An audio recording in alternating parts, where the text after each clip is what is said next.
You thought the hardest part would be surgery. Turns out it's the 47th day of rehab when your teammates are at practice and you're icing your knee alone in your room. Again, there's a pattern that shows up in ACL recovery that no one warns you about. Whether you're week 3 or month 9, this pattern shows up. It just looks different now than it did then or will. We call it practice star, sidelined ghost. It goes like this. Before the injury, you were visible. You had a role. You knew who you were. Your identity was built around being an athlete. The team knew it. Your family knew it. You knew it. Now you're watching from the sidelines, or at home, or at physical therapy while practice is happening, and something shifts. You're not just injured, you're invisible. Your teammates are at practice. They're running drills, joking around, building chemistry. You're not there.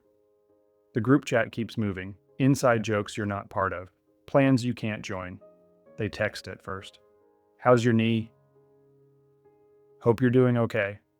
Then less. Then nothing. Not because they're bad people. Not because they don't care. Because they can't relate. And you feel more alone than you did the day you got injured. Here's what's actually happening. When you're an athlete, especially if you've been playing for years, sport isn't just what you do, it's who you are. Think about it. How many hours a week did you spend at practice, games, traveling with your team? How much of your identity was tied to being good at your sport, being part of something bigger, being known for this? When you get injured, that doesn't just pause, it disappears. And what's left is a gap in your schedule, a gap in your social life, a gap in how you see yourself. But here's the part that makes it lonely. Everyone focuses on your knee. No one sees the gap. Your teammates can't relate because they haven't lost their identity. Your parents try to help, but they don't understand what it feels like to have your whole sense of self tied to something you can't do anymore. Your physical therapist is focused on your knee getting stronger, which is important. But no one built infrastructure for the mental side. The physical separation is obvious. You're not at practice, but the emotional distance is worse. Because even when you are around your team, you feel like a ghost. You're there, but you're not there. And your brain starts running a story. They don't need me anymore. They're moving on without me. I don't belong here. This isn't weakness, it's identity disruption. And if you're months into this, you've already learned you can't just get your identity back. You have to build something new. And here's the data that proves you're not imagining this. 42% of athletes recovering from ACL reconstruction develop symptoms of major depressive disorder. Not because they're weak, because isolation compounds. Physical separation plus emotional distance equals a state your brain interprets as threat. And when you're in threat mode, everything feels harder. So what do you do about this? First, recognize this. You're not imagining it. The loneliness is real. Second, reframe it. Loneliness isn't the problem. It's a signal. A signal that you need connection differently right now. You can't get what you need from the same places you used to.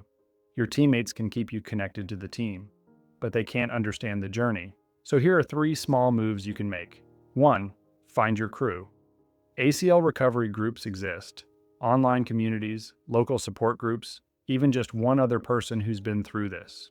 These are the people who get it, who know what day 47 feels like, who won't tell you to just stay positive. You don't need 100 people. You need 2 or 3 who understand. 2. Stay visible, go to practice when you can, show up to games, sit on the bench. Even if you can't play, be there. Your presence matters more than you think. To your team and to you. It keeps the thread connected. 3. One honest conversation. Pick one person. A parent, a teammate, a coach, someone you trust. Tell them one true thing about what's actually hard right now. Not everything, just one thing. I feel invisible. I'm lonely even when I'm around people. I don't know who I am without this sport. You're not asking them to fix it. You're just naming it out loud to someone safe. That act of being seen by one person who's trying to understand breaks the isolation just enough. Recovery isn't just about your knee getting stronger. It's about finding a steadier place to stand when everything else feels shaky. You're not alone in this. 42% of people recovering from ACL surgery feel the way you do right now. The loneliness is real, and there's a way through, not back to who you were before, through to someone steadier on the other side. If you've watched this before, you're not the same person who watched it last time, and that's the point. If this helped, there's more. Check the description for tools that can help you map what's happening and find your way through.